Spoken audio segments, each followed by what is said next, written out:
ఇక్కడి నుంచే మొదలైనవి. ఎట్లా అంటే ఇప్పుడు ఈ సీనియర్ ఐపీఎస్ అధికారులు చాలా విధి నిర్వహణ పేరుతో చాలా క్రూరంగా వ్యవహరించారు. మొత్తం సామాజిక మాధ్యమాలన్నీ కట్టడి చేశారు. సోషల్ మీడియాలో పోస్టులు పెడితే కట్టడి చేశారు. దారుణంగా ప్రవర్తించారు. మొత్తం తెలుగుదేశం, జనసేన, బీజేపీ కార్యకర్తలనే కాకుండా సమాజంలో ఉన్న అన్ని వర్గాల వాళ్ళ భావ ప్రకటన స్వేచ్ఛని అణచివేసిన వాళ్ళు ఈ ఐపీఎస్ అధికారులు. ఇప్పుడు ఎవరైతే పోస్టింగులు రాకుండా వెయిట్ చేస్తున్నారో 16 మంది అదే కేటగిరీ.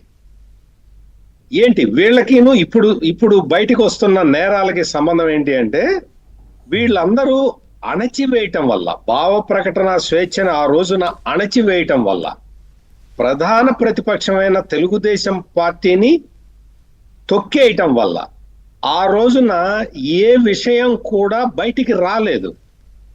వీళ్ళు చేస్తున్న నేరాలు, ఘోరాలు ఎప్పటికప్పుడు ప్రజలకి చాలా మందికి తెలిసినా కానీ, మీడియా సంస్థలకి తెలిసినా కానీ, చాలా మంది పౌరులు దీని గురించి సమాచారం ఉన్నా కానీ ఎవరు కూడా బయటికి చెప్పలేకపోయారు ఈ పోలీస్ అధికారుల వల్ల. ఈ పోలీస్ అధికారులు ఆ రోజు నిరంకుశంగా ప్రవర్తించినందువల్ల జరిగిన పరిణామాలు ఇవన్నీ కూడా. ఈ రోజున వాళ్ళకి పోస్టింగ్ రాకపోతే ఉదయం 10 నుంచి సాయంత్రం 5 వరకు వచ్చి సంతకాలు పెట్టిపోమ్మంటే వాళ్ళు సిగ్గుపడుతున్నారు. వాస్తవంగా వాళ్ళు సిగ్గుపడాల్సింది ఇప్పుడు కాదు, ఈ రాజకీయ నాయకుల బూట్లు నాకినప్పుడు సిగ్గుపడాలి.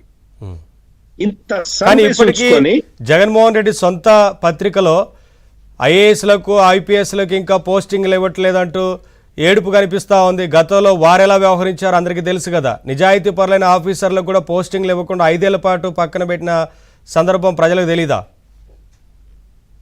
వాళ్ళకి సాక్షిలో రాసేది ఏంటి అంటే, కరెక్ట్ గా ఏదైతే అబద్ధం ఉంటుందో అబద్ధమే రాస్తుంది సాక్షి. వాళ్ళు ఖచ్చితంగా ఏది చెప్తారో దానికి వ్యతిరేకంగానే సమాజంలో ఉంటుంది. ఇది ఒక సందర్భంలో కాదు, ఇప్పటికే చాలా సందర్భాల్లో ప్రూవ్ అయింది.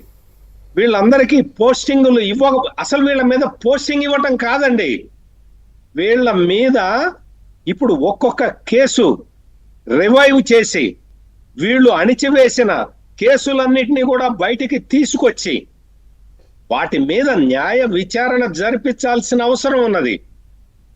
అది మరి మంత్రి నారా లోకేష్ రెడ్ బుక్ లో ఉందో లేదో కానీ వీళ్ళ మీద మాత్రం ఒక్కొక్క కేసును తీసుకొచ్చి కేసు బై కేస్ విచారణ జరిపితే ఈ 16 మందే దోషులుగా తేల్తారు. 16 మందే దోషులుగా తేల్తారు. మరీ అన్యాయంగా అక్రమ సంబంధాల్లో కూడా ఇన్వాల్వ్ అయిపోయి, అక్రమ సంబంధం వల్ల పార్టీకి చెడ్డ పేరు వస్తుందని చెప్పి పార్టీని కాపాడుకునే ప్రయత్నం చేసిన ఐపీఎస్ అధికారులు ఉన్నారు. వీళ్ళందరి కారణంగానే, వీళ్ళ ప్రవర్తన కారణంగా ఈ మంత్రులు, అప్పటి మంత్రులు, అధికారులు వీళ్ళందరూ విచ్చలవిడిగా అవినీతికి పాల్పడ్డారు. మామూలు సాధారణ పరిస్థితులు కనుక ఉన్నట్టయితే ఆ రోజునే ఇవన్నీ ఎత్తి చూపు ఉండేవాళ్ళు, ఇక్కడ తప్పు జరుగుతున్నది, ఇక్కడ తప్పు జరుగుతున్నది అని.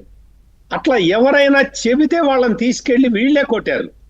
అందుకని ఈ రోజున జరుగుతున్న అంటే అగ్రిగోల్డ్ భూముల వ్యవహారం కానీ, ఆడుదాం ఆంధ్ర వ్యవహారం కానీ, ఈ పార్టీ ఆఫీసుల మీద దాడుల విషయంలో కానీ, ఎందులో అయినా సరే ఈ మొత్తం ఈ వైసీపీ ముఠా అంతా కూడా వీళ్ళు చాలా యాక్టివ్ గా పార్టిసిపేట్ చేసి మొత్తం ప్రజల ఆస్తులు కొల్లగొట్టారు, వాక్ స్వాతంత్రాన్ని దెబ్బతీశారు, భావ ప్రకటన స్వేచ్ఛ లేకుండా చేశారు.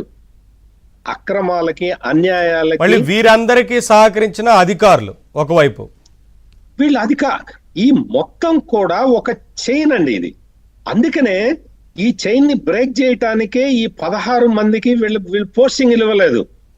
పోస్టింగ్లు ఇవ్వకపోవటం ఒక్కటే పనిష్మెంట్ కాదు, వీళ్ళు చేసిన నేరాలకి శిక్ష పడాలి. అధికారం చేతిలో ఉంది కదా అని చెప్పి, వీళ్ళకి తిరుగులేని అధికారం వీళ్ళ చేతిలో ఉందని వీళ్ళు ప్రవర్తించిన తీరు మొత్తం ప్రజాస్వామ్య వ్యవస్థని స్తంభింపజేసింది. అందుకనే ఈ ఈ ఇప్పుడు అగ్రిగోల్డ్ ల్యాండ్ వ్యవహారం తీసుకుందాం అండి. అది సిఐడి వాళ్ళకి వాళ్ళు స్వాధీనం చేసుకున్న ఆస్తి. దాన్ని తారుమారు చేసి సర్వే నెంబర్లు మార్చి ఒక మంత్రి కాజేశాడు అంటే దాని అర్థం ఏంటి?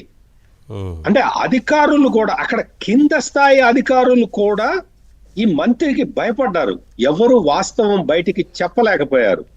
ఈ కారణం, ఈ మొత్తం వాతావరణాన్ని సృష్టించింది. ఇప్పుడు ఆయన ఒప్పుకున్నారు కదా, మొన్నటి వరకేమో అగ్రిగోల్డ్ భూముల వ్యవహారానికి అసలు నాకు సంబంధమే లేదని చెప్పిన ఆయన ఇవాళ తప్పు జరిగింది అనేది విషయం చాలా స్పష్టంగా ఆయన నోటి నుంచి కనిపిస్తా ఉంది. అంటే